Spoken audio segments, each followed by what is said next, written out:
नमस्कार। जय श्री राम। आज लोग नाना प्रकार की समस्याओं से पीड़ित हो। पुत्र की कामना हर गृहस्थ जीवन में हर गृहस्थ व्यक्ति करता है। पुत्र की परिभाषा होती पुण्य नामक नरकात् त्रायतेति पुत्र।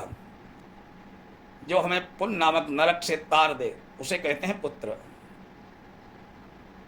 अब अगर हम नाना प्रकार की समस्याओं में एक समस्या बहुधा होती है, पितृदोष। पितृ दोष क्या होता है कि हमारे पितर पूर्वज हमसे रुष्ट हैं।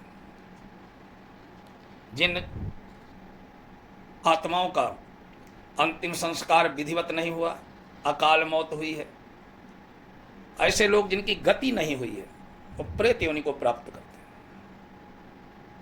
कहीं पत्रा दिखाने गए। अब पितृदोष के लक्षण क्या होते हैं पहले ये देख लीजिए। व्यापार चलता चलता ठप हो जाए, आमदनी के साधन सब खत्म हो जाएं, शादी हो नहीं रही है और शादी अगर हो गई तो संतान नहीं हो रही, बच्चे पढ़ते नहीं हैं, पढ़ते हैं तो कहीं जॉब नौकरी नहीं लग रही, आपस में पति का पत्नी से नहीं बन रही है, भाई की भाई से नहीं बन रही है, बाप बेटे की नहीं बन रही है, माँ बेटे की नहीं बन रही है, अकारण विवाद, घर में अकारण विवाद, और कोई चाहता नहीं कि विवाद हो रहा है। अगर ऐसे लक्षण हैं आपके घर में तो समझ लीजिए आपके यहाँ पितृदोष है, पितरों का कोप है। बीमारी घर नहीं छोड़ रही है, एक बीमार ठीक हुआ दूसरा हो गया, दूसरा ठीक हुआ फिर तीसरा बीमार हो गया, तो क्रम लगा रहता है, कोई न कोई घर में बीमार ही रहता है। इन सबसे मुक्ति कैसे मिले? आज आपको ऐसा उपाय बता रहा हूं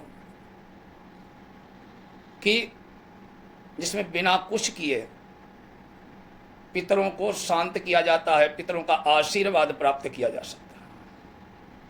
आप जाएंगे कहीं पंडित जी पत्रा देखेंगे, जो एस्ट्रोलॉजर ज्योतिषी पत्रा देखते हैं, उन्हें बता दिया आपके पितर नाराज हैं। अब आपके दिमाग में 24 घंटे पितर नाराज हैं, पितर हमारे नाराज हैं। अरे भाई एक बात बताओ, जो इंसान जीते जी आपका एक आंसू नहीं देख सका था, अपने आप को कभी कष्ट में नहीं देख सकता था, वो मरने के बाद भले उसको सदगति प्राप्त नहीं हुई, अभी प्रेत योनि प्राप्त हो गई, तो क्या आपको कष्ट देगा? भाव बना लिया कि पितर नाराज हैं तो नाराज हैं। अगर हम बार बार यही भाव बनाए रखेंगे कि वो नाराज हैं नाराज हैं, तो पितर सोचेंगे बताओ मैं तो नाराज भी नहीं है, दिन भर मेरे को बदनाम कर रहा है कि नाराज हैं नाराज हैं नाराज हैं। तो नहीं भी नाराज होंगे तो हो जाएंगे। इसलिए सोच सदैव सकारात्मक रखो। आज आपको एक ऐसा उपाय जिससे बिना कुछ किए पितरों की कृपा प्राप्त की जा सकती है। होता यह है कि जैसी हमारी सोच होती है वैसा ही हमारा फल मिलता है। मान लीजिए आप 24 घंटे हर पल इसी चिंता में रहते हैं कि मेरे पितर नाराज हैं, कोई बीमार हो गया क्या करूं, मेरे तो पितरों का दोष है, संतान नहीं हो रहे मेरे पितर कुपित हैं, नौकरी नहीं मिल रही मेरे पितर नाराज हैं,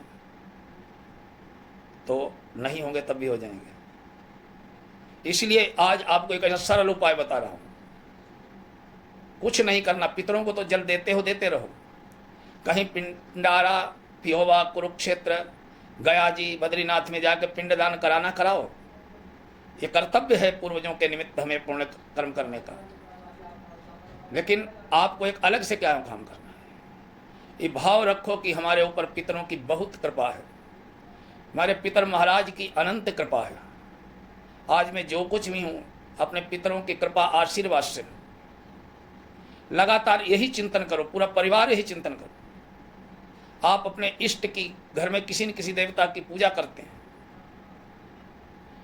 तो शंकर जी हैं, शंकर जी की पूजा करने जाओ, हाथ जोड़ के बोलो हे भोलेनाथ, हमारे पितरों के पूर्वजों के आशीर्वाद से मैं आपके यहाँ पूजा करने आया, हमारे पुरखों का पितरों का हम पर बहुत आशीर्वाद है, उनकी अनंत कृपा है। जितना मैं परेशान हूँ, अगर हमारे पितरों का आशीर्वाद न होता साथ तो मैं तो तबाह हो गया होता। आज भी अगर मैं भोजन मिल रहा है, वस्त्र मिल रहा है, समाज में मान सम्मान थोड़ा बहुत वो बचा है तो हमारे पुरखों की कृपा से बचा है, हमारे तो ऐसे कर्म नहीं थे। सबसे पहले अपने इष्ट देवता के सामने जिसकी भी आप पूजा करते हैं, शंकर जी की, श्री राम जी की, श्री कृष्ण जी की, दुर्गा जी की, वहाँ जाके हाथ जोड़ के एक ही विनय करो कि हमारे पितरों की, पूर्वजों की हम पर अनंत कृपा है प्रभु, आप भी आशीर्वाद दे दो, आप कृपा कर दो तो सोने पर सुहागा हो जाए, हमारे जीवन के सारे दुख दरिद्र कष्ट दूर हो जाए। आप पक्का मान के चलिए, अगर आप हर देवस्थान में अपने देवता इष्ट के सामने नित्य प्रति अगर हाथ जोड़ के ऐसी प्रार्थना करते हैं कि हमारे पितरों की तो मेरे पर बहुत अनंत कृपा है, तो इससे क्या होगा, अगर थोड़ा बहुत नाराज भी होंगे तो पितर कहीं बाहर थोड़ी जाते हैं, तुम्हारे घर में ही हैं, आसपास ही छाया रूप में रहते हैं। तो सोचेंगे देखो मेरा बच्चा, मैं तो नाराज भी था लेकिन मेरा बेटा है, मेरे परिवार का उत्तराधिकारी है, कितना भोला है, हम पर कितना सम्मान करता है, मेरा कितना आदर करता है, हर अच्छाई का कारण हमें मान रहा है, तो पितर हम पर कृपा की बरसात कर देंगे। पर पितरों की कृपा बरस जाएगी तो जीवन में किसी की कृपा की जरूरत ही नहीं बचेगी। इसलिए सोच सकारात्मक रखो, हर समय भाव रखो कि हमारे पूर्वजों की, पितरों की हम पर अनंत कृपा है। किसी भी मंदिर में जाओ, किसी देवस्थान में जाओ, हाथ जोड़ के यही प्रार्थना करो, हे देवता, हे शंकर जी, हे बजरंगबली, हे दुर्गा माँ, हमारे पितरों के आशीर्वाद से, कृपा से मैं आपके दरवाजे तक पहुंचा हूं, अब आपकी शरण में हूं। जैसे पितर महाराज ने हमको आशीर्वाद दिया है वैसे ही आप भी आशीर्वाद दो और हमारा कल्याण करो। वीडियो पर पहली बार आए हैं चैनल पर तो चैनल सब्सक्राइब करें, लाइक करें और कमेंट में जय पितर महाराज अवश्य लिखें। ओम पितृ देवताभ्यो नमः।